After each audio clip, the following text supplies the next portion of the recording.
नमस्कार, आप देख रहे हैं बिहार हेडलाइंस और मैं हूं अचला श्रीवास्तव। बिहार की शिक्षा प्रणाली और बिहार की शिक्षा व्यवस्था पर तो पहले से ही सवाल उठ रहे थे, लेकिन इस बार बिहार के बांका जिला के बेलहर प्रखंड में कुछ ऐसी घटना घटी है जिस पर अब ऐसा लगता है कि बिहार के विद्यार्थी जो हैं वो बेहद ही ज़्यादा हताश हो चुके हैं और बेहद ही ज़्यादा बेबस हो चुके हैं।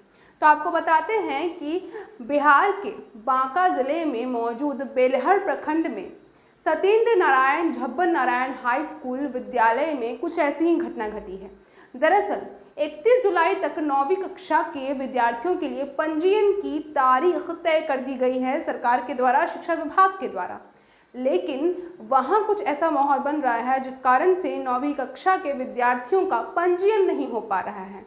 और इसका कारण ये है कि उस स्कूल से, उस हाई स्कूल से जिस प्रिंसिपल को पहले निलंबित कर दिया गया था, उसके पास ही अलमीरे की चाबी रह गई है। जी हाँ, ये आप कह सकते हैं कि कितना गैर जिम्मेदाराना काम किया जा रहा है शिक्षा विभाग के एक ऐसे पद पर स्थापित किसी व्यक्ति के द्वारा, जो कि एक विद्यार्थी के लिए उसके जीवन में कितना बड़ा नुकसान पैदा कर सकता है, वो आप भी समझ रहे हैं।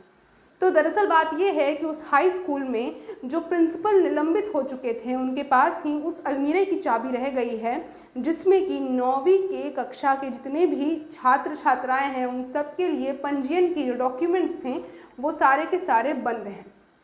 और गौरतलब बात यह है कि जिम्मेदाराना तौर पर तो उस प्रिंसिपल को ये जो चाबियां हैं वो नए प्रिंसिपल के हाथों, नए प्रभारी के हाथों सौंप देनी चाहिए, लेकिन ऐसा कुछ नहीं हुआ।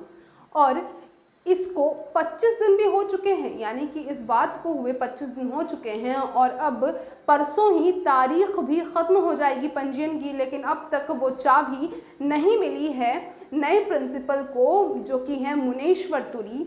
और इसके पहले जो प्रिंसिपल थे, इसके पहले जो प्रभारी थे, उनके द्वारा ये चाबी अब तक नहीं दी गई है। और जैसे ही उन्हें निलंबित कर दिया गया था, वे उस स्कूल को छोड़कर चले गए थे। लेकिन अब 9वीं कक्षा के विद्यार्थी जिनका जीवन उस अलमारी में, उन कागजातों में बंद है, उनका क्या होगा। 31 जुलाई ही आखिरी तारीख है उनके पंजीयन की, लेकिन अब तक ना तो चाबी मिली है और ना ही उस अलमीरे का ताला टूटा है। तो कब तक सोई रहेगी हमारी बिहार की सरकार। और गौरतलब बात यह है कि इस तरीके से ये गैर जिम्मेदाराना हरकत जो हुई है, इस पर कोई एक्शन भी नहीं लिया जा रहा। तो ऐसी ही तमाम जानकारियों के लिए और बिहार के तमाम हेडलाइंस के लिए बने रहिए बिहार हेडलाइंस के साथ। बिहार हेडलाइंस से जुड़े रहने के लिए हमारे YouTube चैनल को सब्सक्राइब करें और बेल आइकन ज़रूर दबाएं। इसके साथ ही अगर आप हमें Facebook पर देख रहे हैं तो हमारे Facebook पेज को लाइक करना बिल्कुल न भूलें।